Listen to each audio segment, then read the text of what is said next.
असतो मा सद्गमय तमसो मा ज्योतिर्गमय मृत्युर्मा अमृतं गमय। ओम शांति शांति शांति। ओम।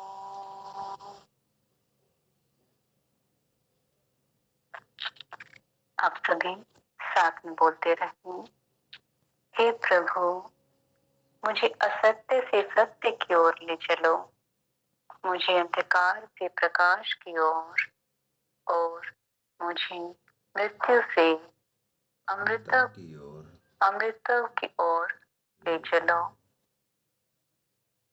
ओम। अपने हाथों को आपस में रगड़ेंगे और घर्षण से पैदा हुई ऊष्मा को अपनी आंखों के ऊपर महसूस करेंगे। धीरे से अपनी आंखें खोल लेंगे। आप सभी को सादर नमन। जी धन्यवाद बहन।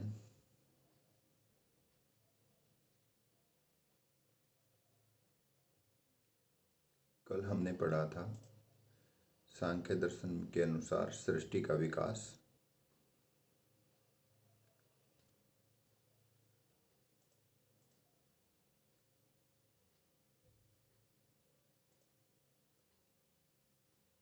आज हम पढ़ेंगे अष्टांग योग के बारे में। तो आप में से जो साथ जुड़े हैं वो अष्टांग योग के बारे में कुछ जानते हैं?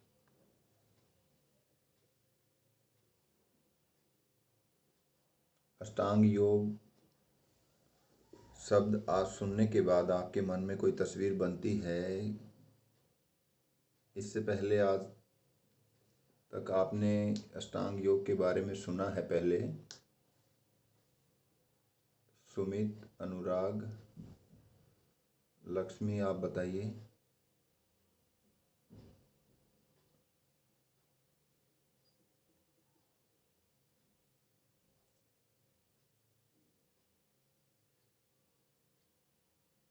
कोई मुझे सुन पा रहा है?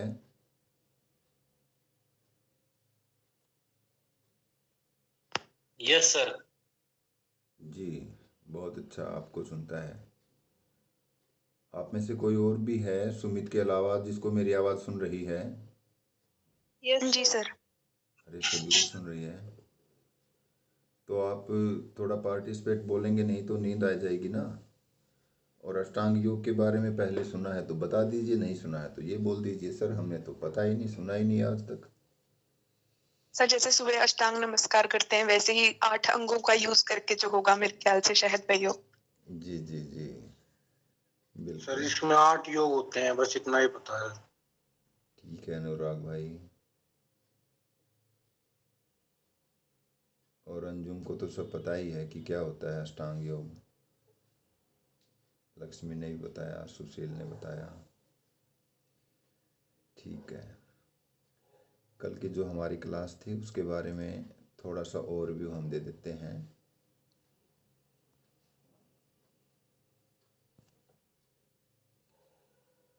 कल जो है हमने पढ़ा था सांख्य दर्शन के अनुसार सृष्टि का विकास क्रम क्या है। सांख्य दर्शन में प्रकृति, पुरुष और सृष्टि के विकास के बारे में बताया गया है और बताया गया है कि हमारा जो सत्कार्यवाद का सिद्धांत है, जिसे कार्य कारण सिद्धांत भी बोलते हैं, वो क्या होता है ये हमने कल जाना था। और जिसने क्लास अटेंड नहीं की थी वो वीडियो को एक बार देख लेना, आपको पता चल जाएगा। हमारे 6 दर्शन रहते हैं जिन्हें षड दर्शन कहते हैं और जो आस्तिक दर्शन हैं। 6 दर्शनों में सबसे पहले आता है न्याय दर्शन, जिसके प्रणेता हैं महर्षि गौतम। दूसरा वैशेषिक दर्शन, जिसके प्रणेता हैं महर्षि कनाद। सांख्य दर्शन, जिसके प्रणेता हैं महर्षि कपिल।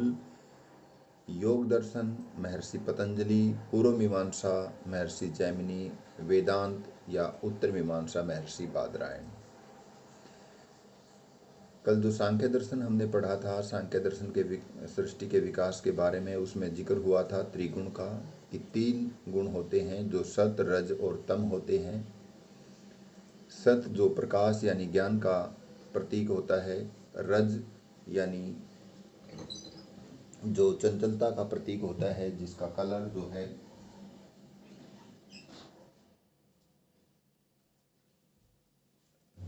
रज का कलर रहता है रेड, लाल, और सत का कलर रहता है श्वेत, और तम का जो अंधकार का प्रतीक है, जो जिसका कलर रहता है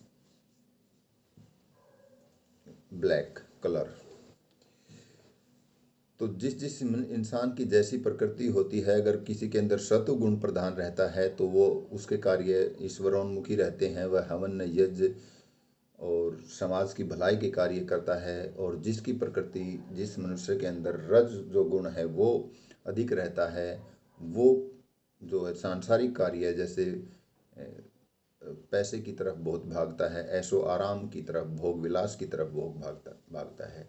और तम गुण जिस मानव के अंदर ज़्यादा रहता है वह बुरे कार्य करता है, जैसे चोरी, चकारी, जारी, इस तरह के दूसरे के नुकसान के बारे में सोचता है, अपनी प्रगति के बारे में न सोच के दूसरे को किस तरह नुकसान पहुंचाया जाए, इस तरह के कार्यों में लिप्त रहता है। सांख्य दर्शन के अंदर 3 प्रकार के दुखों का वर्णन मिलता है। आदि भौतिक दुख कौन से होते हैं? आदि भौतिक दुख वो होते हैं जो इस संसार से हमें प्राप्त होते हैं।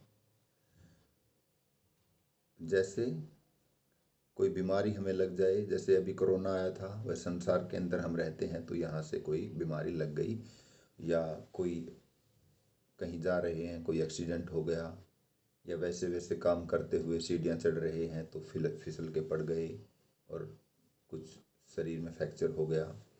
इस तरह की जो प्रॉब्लम्स हैं वो आदि भौतिक के अंदर आती हैं। आदि दैविक जो हमें भूकंप या बाढ़ इस तरह के प्रकोप है, या कोई और ऐसी स्थिति आ जाए जो प्रकृति के कारण हमें मिलती है, तो वो आदि दैविक दुखों में आती है। और तीसरे हैं आध्यात्मिक दुख। आध्यात्मिक दुख यानी हमारी मानसिकता से संबंधित दुख रहते हैं, और सबसे ज़्यादा जो आज के दिन मानव घिरा हुआ है वो आध्यात्मिक दुखों से ही घिरा हुआ है। तो ये हमने पढ़ा था हमने कल की 25 तत्व। सांख्य दर्शन संख्याओं का दर्शन है, यानी इसमें 25 तत्वों का वर्णन मिलता है। और वो किस तरह से है, ये जो ईश्वर हमने ऊपर लिखा है ये योग दर्शन में है, ये सांख्य दर्शन में नहीं है। सांख्य दर्शन के अंदर आता है प्रकृति और पुरुष जो स्वतंत्र हैं। जो मुख्य तत्व जो माने गए हैं सांख्य दर्शन में, प्रकृति और पुरुष को माना गया है, और जिनके संपर्क में, एक दूसरे के संपर्क में आने से महतत्व बनता है, और महतत्व से अहंकार बनता है। अहंकार के 3 प्रकार बताए गए हैं, सात्विक, राजसिक और तामसिक। जैसे अभी सात्विक, राजसिक, तामसिक के हमने गुण आपको बताए थे। सात्विक जो अहंकार है उससे 5 ज्ञानेंद्रियां, 5 कर्मेंद्रियां और 1 मन का विकास होता है, बनते हैं। और तामसिक अहंकार से तन्मात्राओं का जन्म होता है, और तन्मात्राओं से 5 महाभूतों का जन्म होता है। 5 ज्ञानेंद्रियां, 5 कर्मेंद्रियां कौन कौन सी हैं? वो 5 कर्मेंद्रियां हैं वाक यानी मुख, पाणी यानी हाथ, पाद यानी पैर, पायु यानी मलद्वार, और उपस्थ यानी जन्नेन्द्रिय। 5 ज्ञानेंद्रियां कान यानी स्रोत जिनसे हमें सुनाई देता है, त्वचा यानी त्वक, आँख यानी चक्षु, जीभ यानी रसना, नाक यानी घ्राण। ये इनके हिंदी और संस्कृत के दोनों के नाम लिखे हुए हैं, आप इन्हें देख लेंगे। 5 तन्मात्राएं शब्द, स्पर्श, रूप, रस और गंध। 5 महाभूत आकाश, वायु, अग्नि, जल और पृथ्वी। ये चीजें हमने जानी थी। अभी आप ये भी जान सकते हैं कि कान जो इंद्री है वो कान इंद्री या ज्ञानेंद्री है, जिससे हमें ज्ञान प्राप्त होता है। जो आप देखेंगे कि हमारा जो ये कान है, ये जो आपको दिखाई दे रहा है, ये ज्ञानेंद्रिय में नहीं आता। इस कान के अंदर जो सुनने की जो शक्ति है, जो सुनने की शक्ति के पीछे जो इंद्री है, जिसके कारण हमें सुनाई देता है। आपको इस कान के से सुनाई थोड़ी नहीं देता है। इसके अंदर जो शक्ति है, उस ज्ञानेंद्री, वो जो ज्ञान जहाँ से जब आवाज़ अंदर जाती है, वो ज्ञानेंद्री कहलाती है। त्वचा यानी जो स्पर्श करते हैं, जिससे अनुभव करते हैं, और फील जो अनुभव कराने का जो इंद्री वाली त्वचा है, वो आँख यानी जो आपको ये स्थूल रूप से दिखाई दे रही है, ये इंद्री नहीं है। इस आँख के पीछे जो शक्ति है, उस इंद्री को, जिसको हम देख नहीं पा रहे हैं, सिर्फ महसूस कर पा रहे हैं, और जिससे हम जो शक्ति हमें प्रदान करती है देखने की, वो उन इंद्रियों की यहाँ बात की जा रही है। आज हम जानेंगे अष्टांग योग के बारे में। अष्टांग योग क्या होता है, ये त्रिदोष को भी आप जान लें कि त्रिदोष क्या होता है, त्रिदुख क्या होता है, साधन चतुष्टय क्या होता है ये, और चतुष्टय पुरुषार्थ चतुष्टय क्या होता है, अंतःकरण चतुष्टय क्या होता है। अंतःकरण चतुष्टय तो इसमें सांख्य दर्शन में आता है। मन, बुद्धि और अहंकार और चित्त, ये 4 चीज़ें आती हैं इसमें। अब बात करते हैं अष्टांग योग की, जो हमें आज पढ़ना है। अष्टांग योग, जैसे कि नाम से ही पता चल रहा है कि 8 अंगों वाला योग, ये महर्षि पतंजलि ने द्वारा रचित है और प्रयोगात्मक सिद्धांत पर आधारित है, यानी व्यवहारिक है। सबसे ज़्यादा जो आज के दिन व्यवहार में लाया जा रहा है, दुनिया में प्रसिद्ध है, वो अष्टांग योग है, जो महर्षि पतंजलि ने लिखा है, और जिसका परम लक्ष्य क्या है,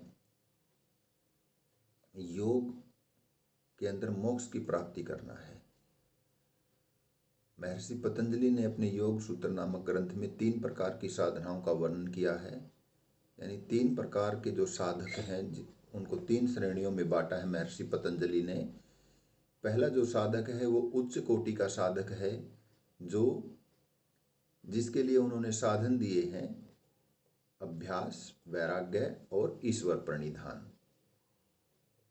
अभ्यास क्या होता है, यानी किसी भी स्थिति में जब आप प्रयत्न करते हैं, उस स्थिति को लक्ष्य रख के, जैसे आपने एक बार परीक्षा के अंदर खूब मेहनत की, और उस मेहनत करने के बाद आपको जो रिजल्ट मिला, यानी आपको 95 या 97% रिजल्ट आपका रहा, और लगातार आप जब उस 95% स्कोर्स को मेंटेन करने के लिए जो अभ्यास करेंगे, जो आपका लगातार नियमित रूप से आप अध्ययन करेंगे, वो अभ्यास कहलाएगा। महर्षि पतंजलि इस बारे में कहते हैं कि तत्तर स्थितो यत्नो अभ्यास, उस स्थिति में रुकने के लिए जो अभ्यास किया जाता है, जो प्रयत्न किया जाता है, वो अभ्यास कहलाता है।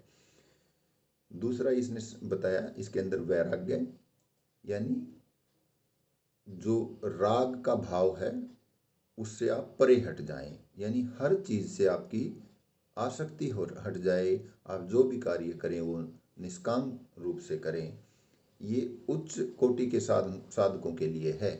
और ईश्वर प्रणिधान, ईश्वर की शरण में चले जाएं आप, ईश्वर की शरणागति आपकी हो जाए, तो भी आप साधना के द्वारा उस मानव जीवन का जो परम लक्ष्य है, मोक्ष, उसे प्राप्त कर सकते हैं।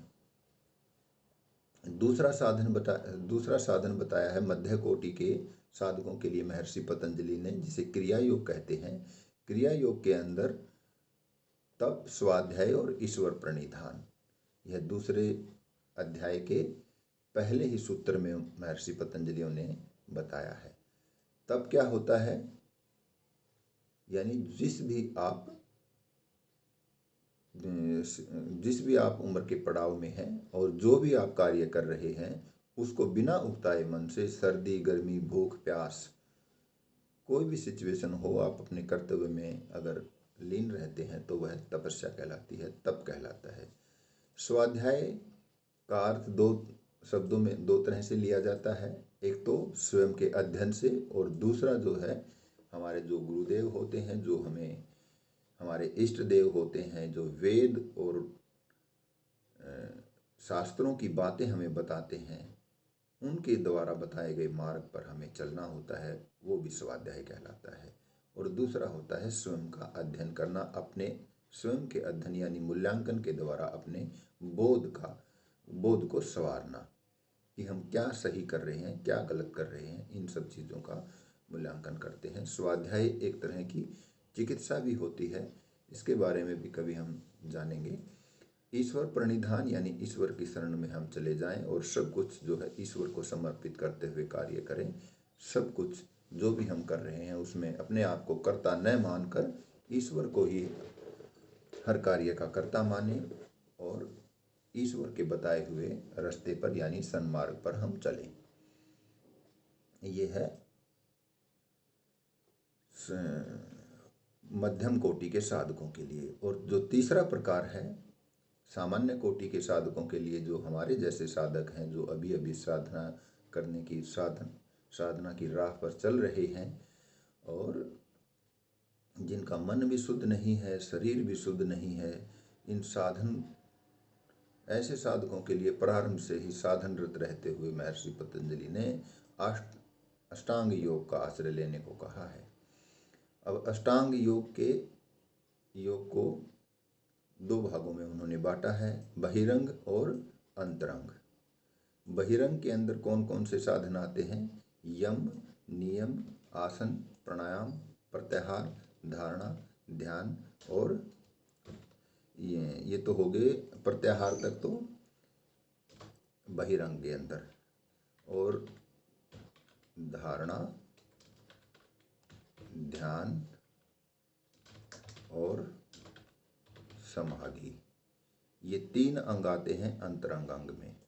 यानी जब ये 4-5 हम कर लेते हैं, जैसे कई बार आपने बहुत सारी पद्धतियों में ऐसा है कि कोई सीधा हमें ध्यान लगवा देता है, लेकिन जो साधारण मनुष्य रहते हैं वो एकदम ध्यान में नहीं बैठ सकते, क्योंकि जब तक वो इन 8 अंगों का, जो पहले के 5-6 नियम हैं, 6 जो अंग हैं, इनका पालन नहीं करेंगे, ध्यान उनका लगेगा ही नहीं।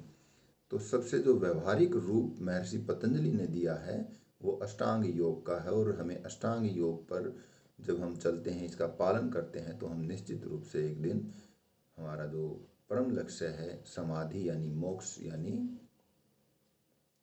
एक दिन इस भव सागर से तर जाना। तो इन 8 अंगों के बारे में हम एक एक करके जानेंगे। आज हम जानेंगे यम के बारे में। यम क्या होते हैं? यम का 5 प्रकार बताए गए हैं। ये दूसरे महर्षि पतंजलि ने योग सूत्र के दूसरे अध्याय के 30वें सूत्र में बताया है कि अहिंसा, सत्य, अस्ते, ब्रह्मचर्य, अपरिग्रह, यमः। 5 है अहिंसा, सत्य, अस्ते, ब्रह्मचर्य और अपरिग्रह। ये 5 यम हैं। इन्हें सार्वभौम महाव्रत भी कहा जाता है। सार्वभौम महाव्रत किस प्रकार कहलाते हैं ये? जब हम इन्हें किसी जाति, देश, काल या समय की सीमा में न बांधें और हमेशा ही इनका निर्वाह करें। ये नहीं कि आज सोमवार है या आज मंगलवार है तो आज हिंसा नहीं करनी, आज झूठ नहीं बोलनी, आज चोरी नहीं करनी।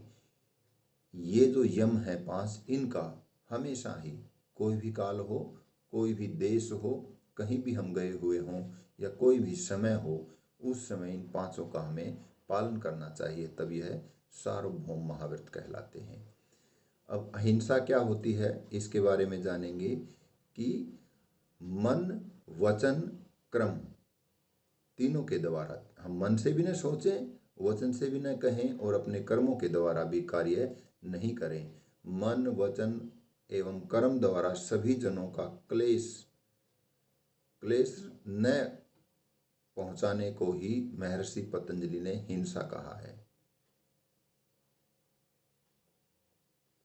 अब किसी भी इंसान को आप अगर किसी के बारे में आप ये सोच रहे हैं कि इसका ये बुरा हो जाए, इसका ऐसा हो जाए, कई बार तो बच्चे ऐसा भी सोच लेते हैं कि मेरे इस एग्ज़ाम में इतने नंबर आए हैं, इसके इतने आ गए, कि इसके इतने क्यों आ गए। अगर ऐसा भी सोचते हैं किसी के बारे में, उसके नहीं आने चाहिए थे, वो क्यों पढ़ता है ऐसा, तो वो भी गलत है। या किसी के बारे में आप ये सोच लें कि भगवान करे इसको ऐसा ऐसा हो जाए, और किसी के साथ आपने की लड़ाई होगी, किसी ने आपको बुरा भला कह दिया, आप उसके बारे में अगर बुरा सोचते हैं तो भी वो हिंसा में ही आएगा। आपको अपना स्वयं का पहले सुधार करना है। तो वो सुधार किस तरह से करेंगे? मन से, वचन से और कर्म से। पूर्ण रूप से जब आप अहिंसा करेंगे, तो हिंसा नहीं करेंगे तो आप वो अहिंसा कहलाएगी। अब महर्षि पतंजलि ने योग सूत्र में अहिंसा का फल भी बताया है कि अहिंसा जो करते हैं, जो हिंसा नहीं करते, उनका क्या फल मिलता है उन्हें। अहिंसा प्रतिष्ठायाम तत्सनिधो वैर त्याग। दूसरे अध्याय के 35वें सूत्र में कहा है कि अहिंसा जिसकी प्रतिष्ठित हो जाती है, जो अहिंसा का पूर्ण रूप से पालन करते हैं, और जो साधक शिथिलता होने पर साधक के संपर्क में आने वाले सभी प्राणियों की हिंसा जो बुद्धि है वो दूर हो जाती है। यानी कहने का तात्पर्य ये है महर्षि पतंजलियों का कि जो अहिंसक रहते हैं, जो हिंसा नहीं करते, उनके संपर्क में आने वाले प्रत्येक जो प्राणी है वो हिंसा को त्याग देते हैं। उनके व्यक्तित्व में इतना बल हो जाता है। तो ये थी हिंसा, अहिंसा। और अब हम जानेंगे सत्य क्या होता है, सत्य का किस प्रकार से हमें पालन करना चाहिए। मन, वचन और कर्म में एक रूपता। मन से, वचन से और कर्म में, इसके बारे में एक और कहावत आती है कि यथा मनसा तथा वाचो। जैसा मन में है वैसा ही कहो, और यथा वाचो तथा कर्मणा। मनसा वाचा कर्मणा साधु नाम एक रूपता। जिसके मन, वचन और कर्मों में एक रूपता होती है वह साधु कहलाते हैं, यानी साधक कहलाते हैं, वह महात्मा कहलाते हैं। तो इसमें महर्षि पतंजलि कहते हैं कि अर्थ अनुकूल वाणी, यानी जिसका कोई औचित्य हो, ऐसी वाणी का प्रयोग, मन का व्यवहार, और जैसा देखा और अनुमान करके बुद्धि से निर्णय किया हो या सुना हो, वैसी ही वाणी से कथन कर देना, बुद्धि में धारण करना सत्य कहलाता है। सत्य के बारे में मनुस्मृति में कहा है, सत्य, मित और हित भाषी हो। सत्य कैसा होना चाहिए? मित यानी कम हो, और हितैषी होना चाहिए। चाहे वह कम हो लेकिन हितकारी हो, किसी का अहित न करे, ऐसा सत्य भी हमें नहीं बोलना चाहिए। आगे कहते हैं सत्यम बुर्यात प्रियम बुर्यात, यानी सत्य बोले परंतु प्रिय शब्दों में बोलें, अप्रिय सत्य न बोलें, परंतु प्रिय लगने के लिए असत्य भाषण भी न करें। अगर आपको किसी को आप झूठ बोल रहे हैं ताकि आपकी वहाँ मान सम्मान बढ़े, तो प्रिय लगने के लिए भी आपको ऐसा नहीं करना चाहिए। और कैसा सत्य नहीं बोलना चाहिए? जैसे नेत्रहीन को आपने अंधा कहा। अगर किसी के पैर में कोई दिक्कत है, जैसे भगवान ने उसको पैरालाइज कर दिया है, और आप उसे कहें ए भाई लंगड़े इधर आ, तो उसको अच्छा नहीं लगेगा। नेत्रहीन को अंधा कहेंगे तो उसको भी अच्छा नहीं लगेगा। तो इस तरह का अप्रिय सत्य नहीं बोलना चाहिए। एक और शब्द आपने सुना होगा, सत्यमेव जयते, कि सत्य की हमेशा जीत होती है। मंडूको उपनिषद में यह वर्णन मिलता है कि सत्य की हमेशा ही जीत होती है। अब आगे देखेंगे कि महर्षि पतंजलि ने योग सूत्र में सत्य का क्या फल बताया है। कहते हैं कि सत्य प्रतिष्ठायाम क्रियाफल आश्रम, कि सत्य जिसकी प्रतिष्ठा हो जाती है, सत्य जिसका सिद्ध हो जाता है, यानी जो हमेशा ही सत्य वचन करता है, कभी भी असत्य वचन नहीं कहता, चाहे कोई भी परिस्थिति हो, लेकिन वो ध्यान ये भी रखता है कि किसी को अप्रिय सत्य न लगे, वो भी ध्यान रखता है। अब सत्य के बारे में क्या कहा कि क्या हो जाता है? उसका क्रियाफल शक्ति उत्पन्न हो जाती है। यानी जब जो भी वो कहता है वैसा ही फल प्राप्त हो जाता है, यानी उसकी वाणी को इतनी सिद्धियां मिल जाती हैं। ऐसा व्यक्ति जो भी कुछ बोलेगा वही घटित होने लग जाएगा, उसकी वाणी सिद्ध हो जाती है, जो हमेशा सत्य वचन कहते हैं।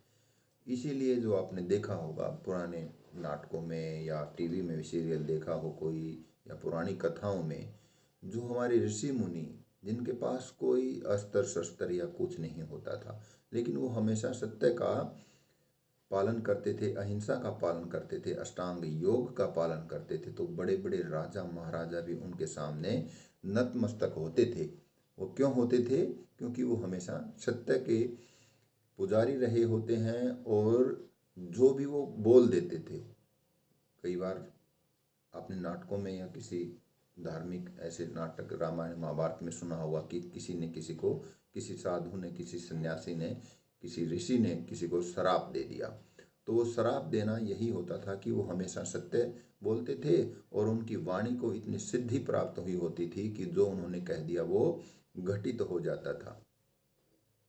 इसीलिए उन ऋषियों की पूजा करते थे राजा महाराजे भी। आगे आता है हमारा यम का तीसरा अंग, अस्ते। अस्ते जो होता है उसका अर्थ होता है चोरी करना। इसे भी बुद्धि, वचन और कर्म से त्याग देना अस्ते कहलाता है। चोरी नहीं करना, जैसे आपके मन में किसी कोई चीज़ रखी हुई है तो भी उसका भाव अपनेपन का नहीं आना चाहिए, क्योंकि वो चीज़ आपकी नहीं है। दूसरे की चीज़, जैसे दूसरे की कोई आपने पेन ही देख लिया, बोला कि कितना अच्छा पेन है, काश ये मेरे पास होता या इसको मैं ले लूँ, तो ये भाव भी आपके मन में आता है, तो वो भी चोरी का कहलाता है। इसके अलावा मन के अंदर कोई बात आई, अगर आपने वचन से भी वो इस तरह की बात कहीं जाहिर की और कर्म कर दिया तो बचा ही क्या है। तो इसलिए महर्षि पतंजलि ने सत्य, अहिंसा, अस्ते, इन सब के साथ में कहा है कि मन, वचन और कर्म से इन कर्मों को चोरी नहीं करना, सत्य असत्य नहीं बोलना और हिंसा नहीं करना। अब अस्ते के सिद्ध हो जाने के बारे में क्या कहते हैं कि अस्ते प्रतिष्ठायाम सर्वरत्न प्रस्थानम, कि जिनका अस्ते की दृढ़ स्थिति होने पर सब रत्नों की प्राप्ति हो जाती है। जिसके पास, जिसने चोरी करना छोड़ दिया मन वचन कर्म से, उसके लिए कोई भी चीज अप्राप्त नहीं रहती, यानी कोई भी रत्न अप्राप्त नहीं रहता, सब रत्नों की प्राप्ति उसे हो जाती है। अब आप सोचेंगे कि किस तरह से प्राप्त होगी अगर चोरी नहीं करेंगे, तो हमने तो कभी चोरी की नहीं और हमें तो कोई रत्न प्राप्त नहीं हुआ। लेकिन आप ध्यान से में बैठिएगा, कभी अपने अंतःकरण में अपना मूल्यांकन कीजिएगा कि आपके पास बहुत सारे रत्न हैं, और जिसके लिए जब जिसने सब जो ऊपर वाले जो आपने पढ़े हैं, सत्य, अहिंसा, अस्ते, ये जब तीसरा जब आपके पास सत्य और अहिंसा का जब आप पालन करते आएंगे, तो आपको कोई भी रत्न आपको लगेगा कि वो सब ऐसे ही हैं, कंकड़ पत्थर हैं। यानी एक तरह से आपको सब रत्नों की प्राप्ति ही हो जाती है। आगे चौथा जो इसका अंग है वो है ब्रह्मचर्य। ब्रह्मचर्य की डेफिनेशन बताई है महर्षि पतंजलि ने कि मन को ब्रह्म या उस ईश्वर प्रायण बनाए रखना ही ब्रह्मचर्य है। इसका एक अर्थ और लेते हैं कि वीर्य शक्ति की अविचल रूप से रक्षा करना या उसे धारण करना ब्रह्मचर्य है। ब्रह्मचर्य से हमें बल प्राप्त होता है। जो ब्रह्मचारी हैं, आपने देखा होगा, उनके अंदर बहुत आत्मिक, मानसिक और शारीरिक बल रहता है। एक ब्रह्मचारी हुए हैं श्री राम, उन्होंने हाथी का पैर अपने चेस्ट पे टिकवा लिया था, वो उनका ब्रह्मचर्य ही था। और भी आपने पुराने रामायण महाभारत में देखा होगा कि, और आपने बहुत सुना होगा कि अपने जो हनुमान थे वो बाल ब्रह्मचारी थे, उनकी ताकत का कोई अंदाजा नहीं था। ब्रह्मचर्य के बारे में महर्षि व्यास लिखते हैं कि गुप्त इंद्रियों के संयम का नाम ब्रह्मचर्य है।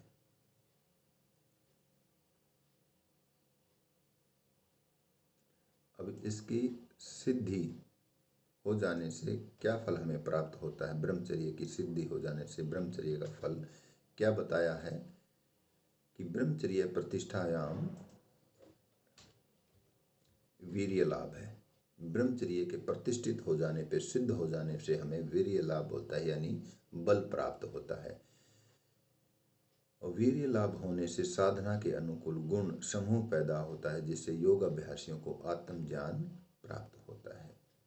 तो मन को एकाग्र करने के लिए ही यह ब्रह्मचर्य का पालन बहुत जरूरी है। यम का जो लास्ट अंग है वो है अपरिग्रह। परिग्रह होता है चारों तरफ से संचित करना। अपरिग्रह का अर्थ होता है संचय वृत्ति का त्याग। अपरिग्रह है यानी जो जोड़ने की है, इकट्ठा करने की जो प्रवृत्ति हमारी रहती है, उसको त्याग देना अपरिग्रह कहलाता है। अपरिग्रह सिद्धि का फल भी महर्षि पतंजलि बताते हैं। वो कहते हैं कि अपरिग्रह शैथर्य जन्म दंत कथनता संबोध है, कि अपरिग्रह के शिथिल होने से जन्म जन्मांतर का ज्ञान हो जाता है। इसका अर्थ हुआ कि पूर्व जन्म में हम क्या थे, कैसे थे, इस जन्म की परिस्थितियां ऐसी क्यों हुई, एवं हमारा भावी जन्म कब, कहाँ, कैसे होगा। इस ज्ञान का उदय होना अपरिग्रह साधना द्वारा ही संभव होता है। ये ज्ञान आपको देखिए कितनी बड़ी बात महर्षि पतंजलि ने यहाँ बताई है कि अपरिग्रह यानी जो चारों तरफ से संचित करने की वृत्ति का जब हम त्याग कर देते हैं, यानी कम से कम वस्तुओं में, कम से कम साधनों से अपना गुजारा करते हैं, तो उससे जन्म जन्मांतर का ज्ञान प्राप्त हो जाता है कि पूर्व जन्मों में हम क्या थे, कैसे थे, और आने वाले जन्मों में हम क्या होंगे। ये कैसे होता है ये हमने तो अनुभव अब नहीं किया है, ये तो कोई ऋषि ही बता सकते हैं जिन्होंने इस तरह की अनुभव किया हो। और आप में से किसी को इस तरह की बातों का पता है तो हमें बता सकता है। हमारा अनुभव नहीं है अभी। जस्ट ये महर्षि पतंजलि ने जो यम के 5 अंग बताए, यम के 5 जो बताए हैं अंग, उनके बारे में हमने पढ़ा कि यम के 5 कौन से हैं। सत्य, अहिंसा, सत्य, अस्तेय, ब्रह्मचर्य और अपरिग्रह। इसके आगे नियम के बारे में हम कल पढ़ेंगे। अब यम के बारे में कोई कुछ जानना चाहता है या इसके बारे में आगे डिस्कस करना चाहता है तो वो बताएं।